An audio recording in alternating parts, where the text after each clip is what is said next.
Hi, my lovelies, welcome back to my channel. To start off, first things first, you mark out 9 inches in a slanted position. So you're going to be putting your tape in a slanted position. Now, from that place where you marked out your 9 inches, you're going to be marking out another 13 inches, and then you move a little bit and also mark out another 13 inches. Then you're gonna move again and mark out another 13 inches. You're going to be doing this so that you have a space of 3. I don't know whether you understand what I'm saying, but just follow up, you understand. Now you go to the top from where you also marked out your 9 inches, mark out 13 inches, move again, mark out another 13 inches, then you're gonna move again and you mark out another 13 inches.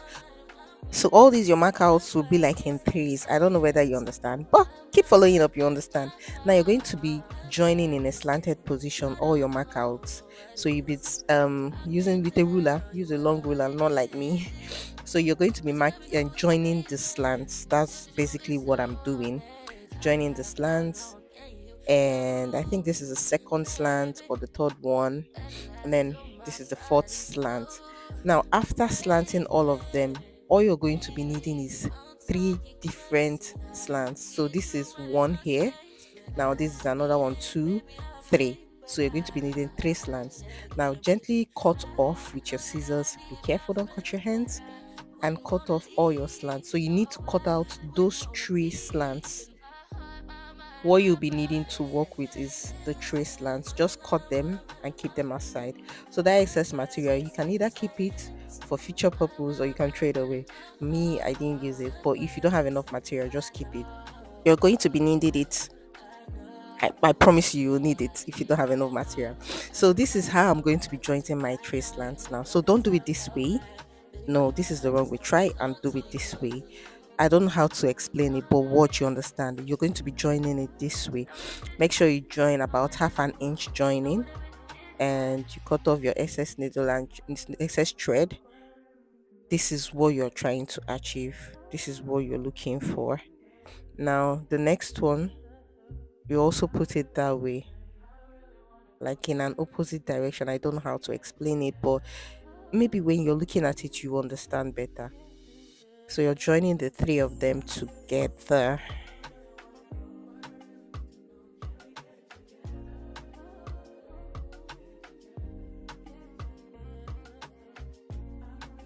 So now after joining them, this is what you're trying to achieve. This is what you're looking out for. This is what you're trying to achieve. Then you're going to close it up this way. Just close it up this way and fold it. And you're also going to join it because you want to join every part of this particular ashoke. You need to watch and understand. That is the only way you understand, so you don't make mistakes. So whatever step I make, please try and follow it. Follow me step by step. Don't just say that, oh, I've seen the video and I can do it on my own. As I'm working, please try your best to follow along and also walk along. So I've joined it.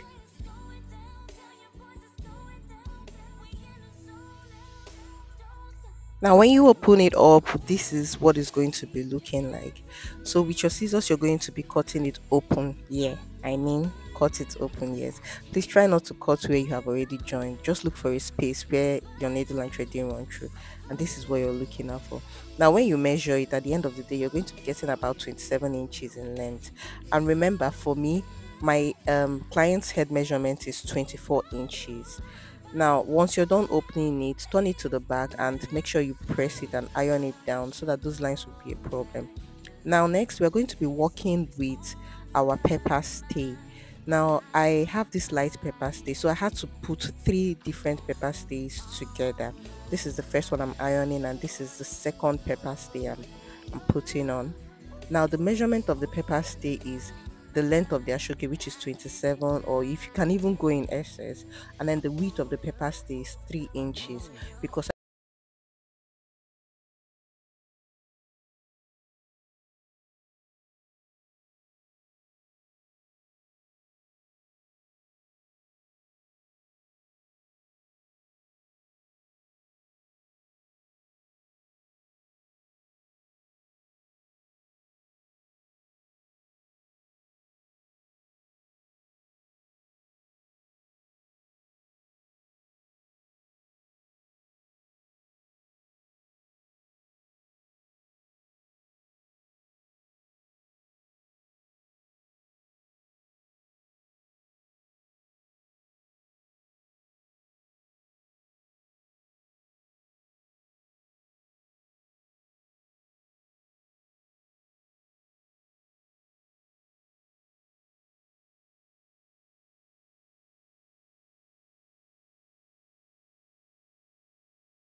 I'm done reinforcing, I'm turning it to the right side, and then I'm going to run an additional three more lines on the cap.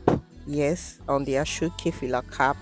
I'm running these three more lines because I not only that is going to serve as a reinforcement, is also going to serve as a design on the cap. So I would advise that you choose a color that's matching your Ashoke, because that's going to be showing on the cap. So since I was working with a pink Ashoke, I made sure that my thread was pink too. Now, it's not a must, you must do only three. If you want to do more than I have done, go ahead and do that. Next thing, I'm folding it in, and then I'm going to run a top stitch from the first end to the second end of the cap. Just like I'm running a top stitch on it. This is going to serve as a design too for this cap, giving it some kind of dimension and shape too. Next thing we're going to do is to open up what we've already done. So once you open it up, you're going to be adding lining to this cap. Yeah, I don't have a particular measurement, but all I know is that this lining is going to take the same shape and size of this ashoke that I've done. So what I'm doing is at the edge of this cap, where you have the very close to where you have the pepper stay, I ran my stitch to join the lining. I'm sorry I didn't show us to the end. I didn't know what happened to the video, but all I did was to run the stitch and cut off the excess lining. Then I opened it up and folded it this way. Now I'm going to be measuring out the head measurement of my client, which is 24 divided by 2, and it's giving me 12 inches. So with my chalk, I'm marking out 12 inches of the cap, because my client's head measurement is 24. Because I folded it, that's why I'm dividing it into 2, and it's giving me 12 inches. So I'm gently marking it out, and the next thing I'm going to be doing is to join the lines. I'm doing it freehand because I didn't have a long ruler to do that.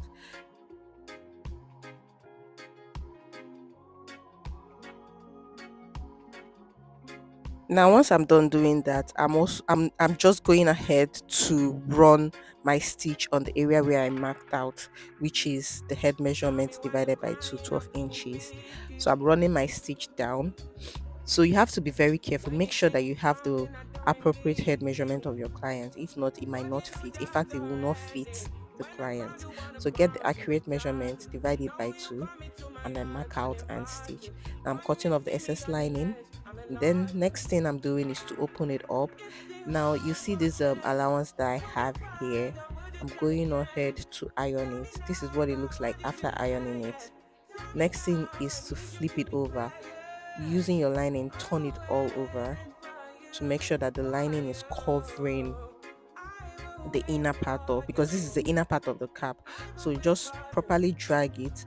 And then another thing you need to take note of is I'm dragging it in such a way that at the edge my ashoke will be showing a little bit, just like you're seeing. You really need to do this so that once the person is wearing the cap, your lining will not be showing from the outer part of the cap.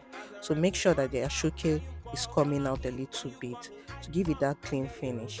The next thing, to reinforce it, I'm also going to top stitch on it, and I'm not just doing any kind of lining top stitch. I stitched it directly on the lines where I've already stitched before, so I won't be having double lines and lines that are not clean. So that's basically what I'm doing here. I'm sorry if the video is not so clear, but it is what it is.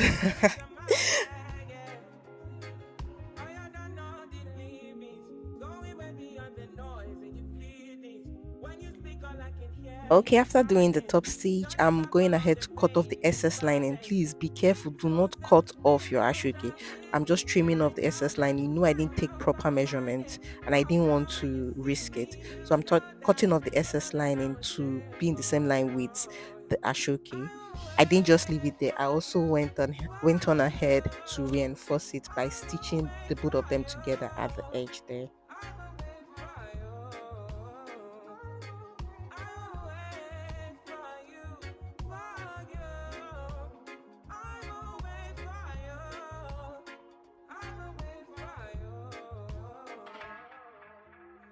Up next, we are going to be covering the top part of it. So I just joined two ashokes together. At this point, this is where you can make you good use of that your excess materials lying around if your material is not enough. So I joined two ashokes together, and now I put the cap on top of it, and I'm trying to get the accurate round measurement of the hat. So I kept the cap on top of the ashoke that I joined with my chalk. I'm marking out the shape of, or the round shape. Next thing you're going to do is to cut off the excesses, because you won't be needing those parts too. Now, if you've gotten to this point of this video and you already like what you're seeing, why not you tap on that subscribe button and join the family? I'll be very glad if you do that. Please like my video, share it. It shows that I'm doing a great work. This is your own way of saying thank you to me for all the work that I'm putting out here. And I really appreciate all my old subscribers. Next thing I'm doing is to notch the northwest and east of this cap. This is the area, the top of the cap. So I'm notching it northwest and east. I'm also going to be doing the same thing for the covering, which is the covering of the top of the cap. Now you can also go ahead and add lining to cover up this top of the cap. For some reason, I don't even know why I didn't do it. Maybe it skipped my memory, and at this is the point where you're supposed to cover up the top and add lining the same shape and size of the ashoke you have. I'm sorry I didn't do it. It skipped my memory, and I'm really sorry. That's all I can say. Now, all those places that I notched, north, south, east, and west, I'm using my needle. If you have a pin, please use that. I didn't have a pin. Use your pin and hold down and secure all those areas that you notched so that they won't move while you're sewing.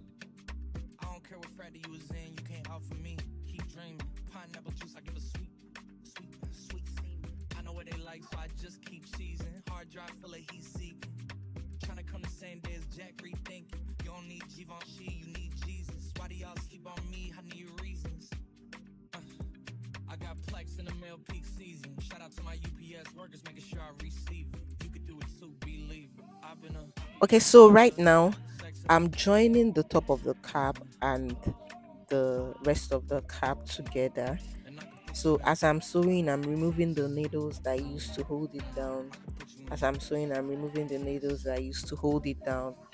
I just did this in order for me to be able not to lose my my measurements, basically. So but if you can do it freehand, kudos to you, bravo. But me, I can't, so I had to notch it. So that's basically what I'm doing, stitching them all up together. And once you're done, cut off the excess needle and then trim off the excess ashoke material. Now at this point, you are going to weave this area that we just joined, but for the sake of this video I don't have a weaving machine. I had to leave it that way, but go ahead and weave it. Next thing you're going to do is to turn the whole cap inside out, and voila, your cap is ready. The only thing remaining is for you to, shape it with your hands, pull the areas you're supposed to pull, drag them, bring out those inner parts, and basically this cap is ready. You can just go ahead and fold it like the Fila style of folding and iron it. So this is it, and I usually like folding my own towards the side where you have joining, just like this. Yeah, you can now fold it and iron it out, and your filler cap is ready. So if you like my video, do well to give it a thumbs up, share my video, and I'll see you guys in my next video. Bye bye.